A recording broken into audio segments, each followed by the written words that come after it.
Welcome back to another deep dive where I go over anything and everything FPS related, whether that's Call of Duty, Destiny, X Defiant, or anything that I'm just kind of interested in and feel like I want to share to you guys. So let's find out what we're diving into now, shall we?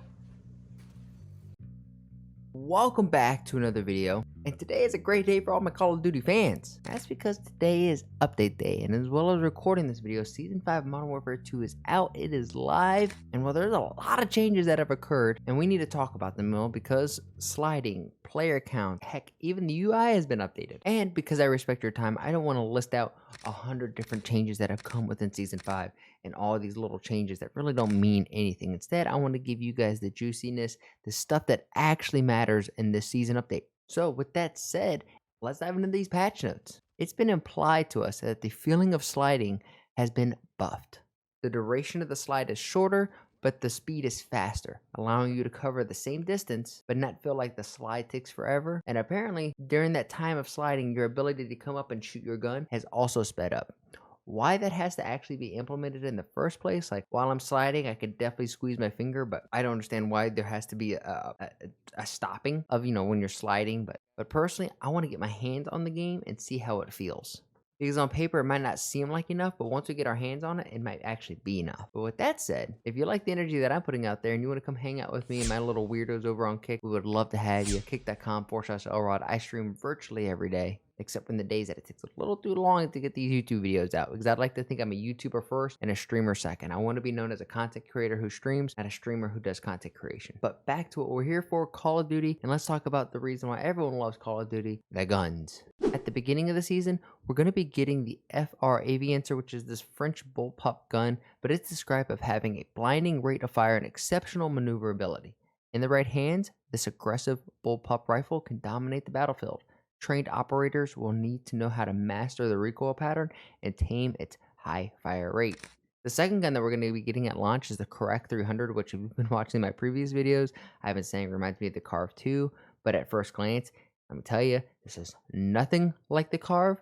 This, in fact, is a sniper rifle, but is described as a semi-auto rifle bullpup that features high fire rate and a unique design for best-in-class handling and stability. So when you're out there on the move, this thing is supposed to be best in class with its handle, stability, its rate of fire. I think the Signal's going to have a run for its money.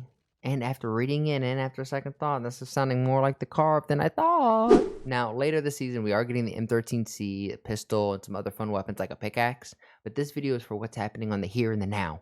Well, let's focus up, shall we? Because one change that I feel like is sliding under people's radar, or at least one that I haven't seen brought up, is the prestige change. The new prestige cap. Like, there's an actual reward system for how far you get into the season for prestige. And we got to talk about it because I love this. When Season 5 launches, the prestige rank cap is set to increase from 17 to 21.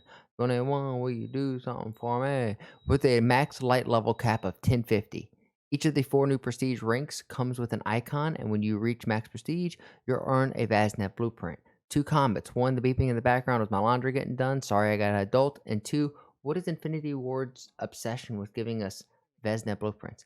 Nerf that thing to the ground. But carrying on, and speaking of rewards, there's going to be this new season event. Much like the boys, when you complete it, you get a mastery camo. And this one is inspired by the very much dead, but not dead, Graves, who's come back from the dead. And you could either be Task Force 141 or the Shadow Company. There's different challenges that you got to go through. Some are very simple, like get 50 operator kills, get 100 long shot kills. And as you go through with one faction, you get the mastery camo. And then when you go, you could flip back and forth and complete them however you'd like. But I can imagine once you complete both of them, that you get an additional mastery camo on top of that, though that is not confirmed. That is slightly me speaking out of my ass. Now, one thing I'm personally excited to see roll out is an additional Resurgence map. I love the Resurgence game mode. We're going to be getting the Fort Resurgence, which is described as a slice of Al-Mazrah, specifically Al-Bagra Fortress, and its greater surroundings will be added to the map rotation in Season 5. I love this because I feel like this is Call of Duty's solution to how Apex does it, where you're not playing the same map over and over again.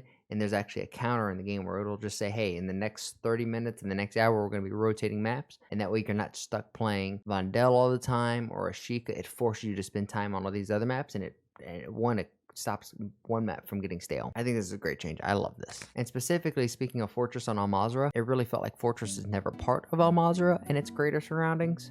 but I'm not sure when this is coming up at rotation because it doesn't specifically say at launch, because I feel like if it was indeed coming out at launch, they would preface with saying it's coming out at launch. So this makes me think it's going to be a mid-season release. And another mid-season release is going to be the totally not, but for sure, Modern Warfare 3 reveal. We know that's going to have a lot of energy and hype around it because Modern Warfare 2 built up a lot of hype, but didn't live up to the expectations. And I'm wondering if this season is actually enough to bring people, is it enough to bring you back to Call of Duty? Because personally, a lot of my friends have left.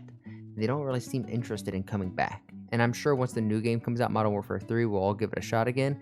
But it does feel like we're getting to that point in time where us as players, consumers, as people who enjoy gaming, kind of getting fed up with what feels like a lack of respect for the time that we're putting into the game. But with that said, personally, I am pleased to see all the stuff that's come out this season.